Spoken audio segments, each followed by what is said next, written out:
Greetings, ladies and gentlefish, and welcome to another subscriber replay, once again from, and I'm going to try and pronounce this again, Makara Baduk.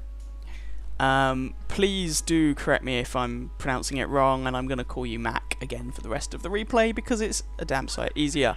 Now, a lot of people, when they think of light tanks, they think of scouts, and in his T71, Mac is going to show us the error of that way of thinking.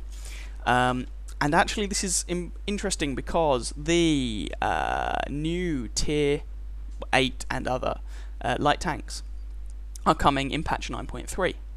Or possibly when you watch this they are already here in patch 9.3. And they are really not scouts, they are more light attack tanks, they are perfectly capable of dealing a lot of damage. This T71 is the Tier 7 American light tank. It gets an autoloader. As of patch 9.3, it will be in contest with the M41 Walker Bulldog, which will be another American Tier 7 light tank, and will also have the option of mounting basically the same autoloading gun. Now we're going to see what Mac can do. And this is one of his favourite tanks, hence the inscription. The actually, what is that inscription? Hothead. The inscription, the camo, a crew that's working on their second crew skill. He really does like this tank. Now I'm currently at the T71 on this line, which is before this. I haven't unlocked the T71 yet, but I'm also working up the French light/medium line. Ooh, WZ132. There's one shot into him. Mac has the advantage/disadvantage, depending on the situation, of using an autoloader. He tracks the guy there, puts another shot into him, and critical hit there. But with any luck, someone else will manage to do the business. WZ misses, goes into the tank traps, and the Panther finishes him off.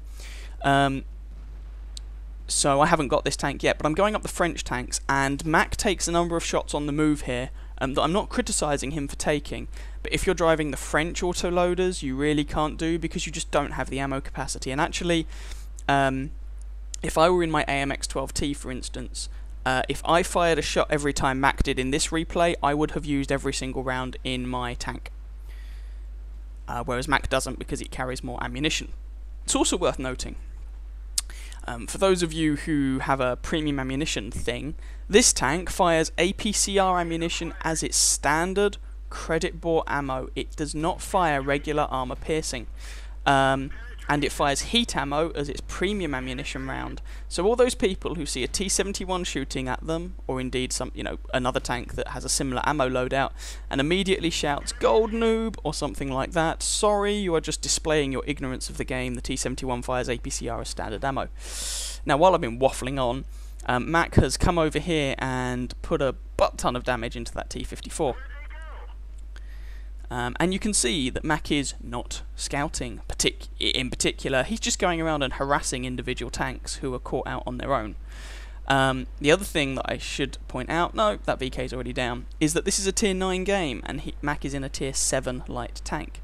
He is not, anywhere near the top of the tree, and actually, this tank will never see Tier 7 games. It does not get match made into Tier 7 games. And it's the same is true of a lot of the high tier light tanks. So the team is currently losing 3 kills to 5. Mac has another clip of APCR ready to go. And the advantage of firing APCR as your standard ammunition is that APCR shells are decidedly faster in travel time than regular IEP. Now here's an example where Mac is basically scouting. He lit that T69 up, circled round, lit the guy up again, but no one on his team was able to, or did, for whatever reason, take advantage of it. Maybe they didn't have shots. So that was doing the scout thing, but scout is not a class, it's just a function. In the same way that, damage sponge is a function. So is a whole bunch of other things, Flanker is a function. You don't have to be in a medium tank to flank. There are tank destroyers that can do it. Light tanks can do it. If you're in a more mobile heavy tank, you can do it. This is a dangerous situation though for Mac. Ooh, because that T69 is basically his bigger brother, and he also gets an autoloader. And he managed to knock out Mac's engine But Mac's crew comes back in and puts the engine back in. And just a quick note on his consumables, he has plumped for a regular repair kit, a large repair kit, and a large med pack. So he doesn't have a fire extinguisher, which I think is actually a fairly sensible choice. It means that he can repair module damage more easily, and he will repair his tracks faster having the large repair kit. So he uses his regular repair kit to fix the engine there.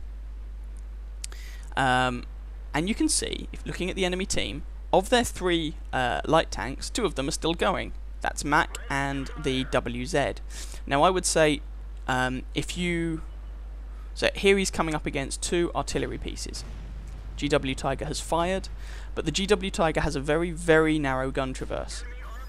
So I would say that you want to move side to side as much as you can, because then the Tiger can't bring his gun to bear on you so easily. He has to move his hull, which resets his whole aiming sequence.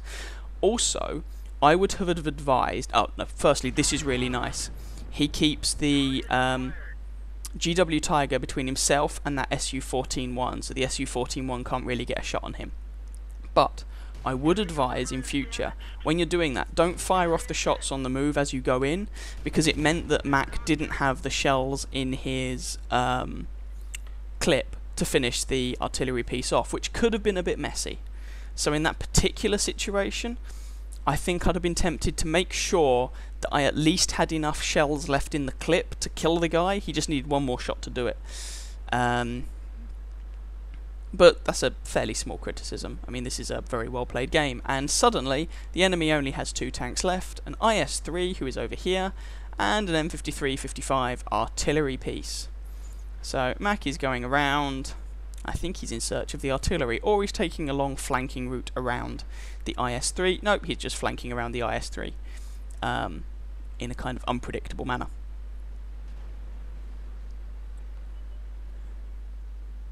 And there's the IS-3 in question, although I think the guy's going to get ganked before Mac can get over there. Although maybe not, maybe not. Yep, IS-3 down. And that just leaves the M53-55 artillery piece. Now this is a slightly different proposition. The previous 2 artillery pieces that Mac was up against had very narrow gun traverse, and so you could easily outplay them by going to one side of them and forcing them to turn the hull. The M53 has a turret. It's not fully traversable, but that gives it a very, very large firing arc and makes it a very dangerous machine. Now Mac's just been spotted, so he knows the guy's around here somewhere. There he is. Don't drive straight at the guy, he'll probably take you out, but there we go, you know. It's a little bit unlucky perhaps, but well played to that M53 for killing Mac in the end, to be fair to him. But he's not going to last very long, let's be honest. It's going to get messy and he's going to die. Although he is still alive at the moment, and I repeat, it's going to get messy and he is going to die. And Q, there we go. So yeah, Mac says there, nice shotgunning sir, it was well played to the enemy artillery player. And that was the game, and that was, as I said, Mac demonstrating that light tank does not necessarily mean scout tank. Anyone can scout, and anyone can do damage. And in that game, Mac was basically going around plumping shots into loads of people and racking up a very respectable damage count. Also worthy of mention in that game is the Super Pershing player, who played like a boss and basically kicked the bejesus out of everyone in the town. Especially impressive as this was technically a tier 9 game. Although the 3 tier 9s on the enemy team were 2 artillery pieces and a T-54 who seemed to be in the field rather than being in the town, so perhaps he was only beating on tiers 7 and 8. But even so, very well played to that Super Pershing. If I was going to critique this replay, they're not major, it's not a major thing, but my main criticism, I guess, would be when you are going in for a tank, in this case it was an artillery piece, try to make sure that you have enough shells in your clip to kill the guy. So when Mac was approaching that GW Tiger, he did have enough shells to kill the guy, but he fired off one too many on his approach, meaning that he had one too few shells to finish the chap off. Now, as it turned out, in that particular situation, it didn't really make any difference. But in general, I would say be careful of that and try and always make sure, if possible, that you have the shots to finish the chap off. Auto-loading guns on tanks tend to be very bad firing on the move, as one of the balancing tricks to offset the fact that they can pump out a large amount of damage in a short amount of time. So that would really be my only criticism, but that was a really nicely played game, and one of the things that was very obvious there and that I could really learn from is that Mac never really stopped. He was always on the move, always looking for another target, and I could definitely learn from that.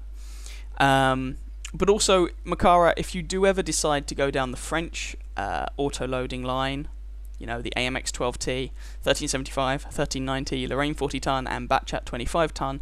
Bear in mind they carry a lot less ammo than this, so you have to be more conservative with your ammunition and not be quite as trigger happy. But that was an excellently played game. Hats off to him.